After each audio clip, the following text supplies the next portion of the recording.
if we don't improve our pace of progress, I'm definitely, going to be dead before we go to Mars. The whole purpose of SpaceX is really to help make life multiplanetary. Well, we're building a production line. Production line is the hard part. Making one of something is well, at this point, frankly, designing rockets is not that hard. Especially if it's an expendable rocket, it's not really a hard problem. You can literally read books that'll tell you exactly how to do it. The hard part is now actually building that thing even once is hard. Then building a production line is 1,000% harder. There's really just one thing that matters, that is a fully and rapidly reusable rocket. That's the one thing that matters. And it needs to be reasonably big, or your payload to non-payload ratio will be kind of whacked. Won't be good. So just like you wouldn't want a super tanker growing, container ships, you have a container ship with thousands of containers. You don't, have like a bunch of tiny ships with little outboards on them cruising across the Pacific. That would be silly. So you have big ships when you want to go long distances with serious cargo. So we need a fairly big, but definitely rapidly and completely reusable rocket. This is the fundamental thing. Without that, we're going nowhere. I think we want to aim for a capability of 3 flights a day for the ship. You need to also have orbital refilling or retanking. That's fundamental. Because then you can essentially recoup all of your mass fraction delta V in Earth orbit. You can leave with full tanks. Using the moon would be like, okay, if you want to cross the Atlantic, maybe you want to go to Iceland, probably not, But, to visit, sure, but it's not like a mandatory stop. For a reusable vehicle, you now need 0 heat shielding on the leeward side. Normally you need some heat shielding just due to radiative heating on the back. So you don't have a lot of convective heating at hypersonic, but you have radiative heating. And then you can thin out the windward side of the heat shield, because the thickness of the heat shield tile is driven by the temperature on the back side of the tile where it mounts the primary structure. So if your primary structure can take a high heat, that means you can thin out the tile. So think of it like these, like oven mitts or something. If you have like, how hot can your hand go, and that sets how thick your oven mitt is. The revenue potential of launching satellites, servicing the space station and whatnot, that's taps out around $3 billion a year. But I think providing broadband is more like an order of magnitude more than that, probably $30 billion a year, as a rough approximation. And we're still like probably below 5% at that point. So it's not like, I want to be clear, it's not like Starlink is some huge threat to telcos. I want to be super clear, it is not. In fact, it will be helpful to telcos, because Starlink will serve the hardest to serve customers that telcos otherwise have trouble doing with landlines, or even with cell radio stations, with cell towers.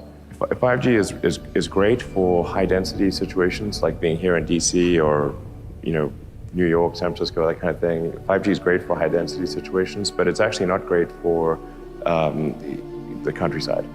For rural areas, it's not great. You need range, and so any kind of sparse environment, 5G is really not well suited.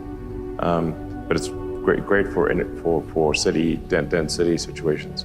So Starlink will effectively serve the 3 or 4% hardest to reach customers for telcos, or people who simply have no connectivity right now, or the connectivity is really bad. So I think it will be actually helpful and take a significant load off the traditional telcos. And we're targeting latency below 20 milliseconds. So somebody could play a fast response video game at a competitive level. Right. Like that's the threshold for the latency. The ground equipment just looks like, well, I guess, like I said, I think it looks like a UFO on a stick. So at least the version 1 of the user terminal will actually have actuators on it so that it can improve the pointing accuracy. So you don't have to. It's very important that you don't need a specialist or something to install. The goal is that the instructions in the box there's just 2 instructions and they can be done in either order. Point at sky, plug in. I am confident that we will not cause any impact whatsoever in astronomical discoveries. 0. That's my prediction. So you're not launching them? We'll take corrective action if it's above 0.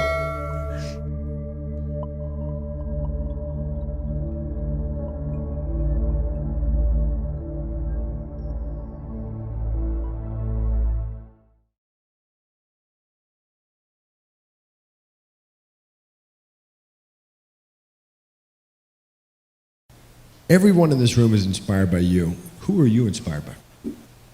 Well, Kanye West, obviously.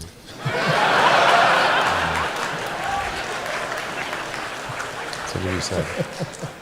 The boost stage, which is about 70% of the cost of the rocket. So Which cost is that? How much is that? well, I mean, it's sort of on the order of $30 to $35 million. Right, so you want to save that. Yeah, I mean, it's like, I tell my team, it's like, imagine there was a pallet of cash that was plummeting through the atmosphere, and it was going to burn up and smash into tiny pieces. Would you try to save it? Right. Probably yes. Yes, okay. Yeah, that sounds like a good idea.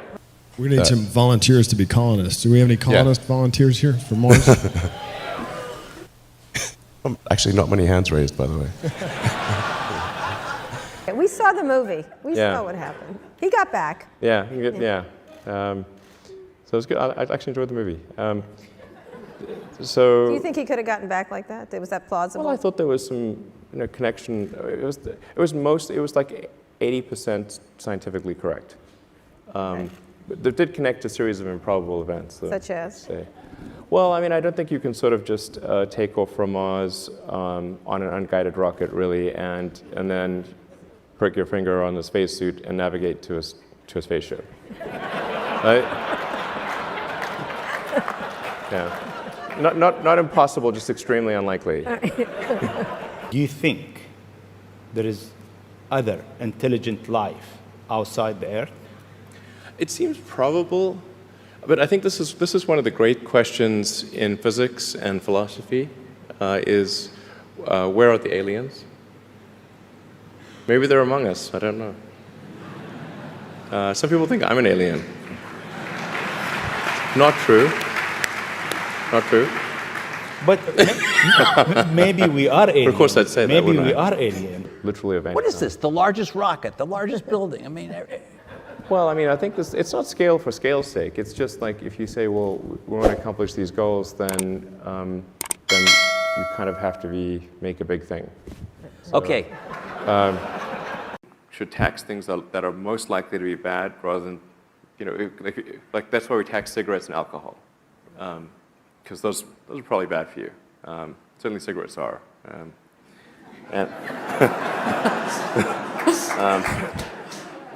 I think Mars should really have great bars. The Mars bar. Sorry. crazy car to have as a daily driver, particularly on the 405. So, but I understand when you got it, Yeah. you're driving down 280, and you wrecked it, No. Well. and let me just tell the Yeah, story, and then okay, you can correct all it, right. because the story's great, and I hope it's yeah. true. Let's see if the story that you tell is actually how that compares to the We'll see if reality, it's because an the urban reality is legend. pretty messed up. So, hopefully the reality's better. So you wreck the car, you get out of the car, you're doubling over with laughter, and the Really? person with you said, "Why are you laughing that you just wrecked this car?" And you said, "No, you don't know the funny part. It wasn't insured." Well, the punchline's correct. How do you plan a business where you know the rocket business, you know some of these things are going to blow up on the launch pad. How does the business plan work? I don't really have a business plan. The plane thing is not a good idea in my view. The plane, and the reason I think is, like, intuitively it seems like a plane should work, but actually if you consider that really every mode of transport has a design that is appropriate to its medium. And if you're in space, wings are not very useful because there's no air. And then if you want to go somewhere other than Earth, there's also no runways. So these are important considerations. Going back to Mars, what kind of government do you envision for the first Martian colony? We're have to be And careful about what's your title? Yeah, exactly. Emperor or God Emperor? I don't know. Might be too much. I don't know.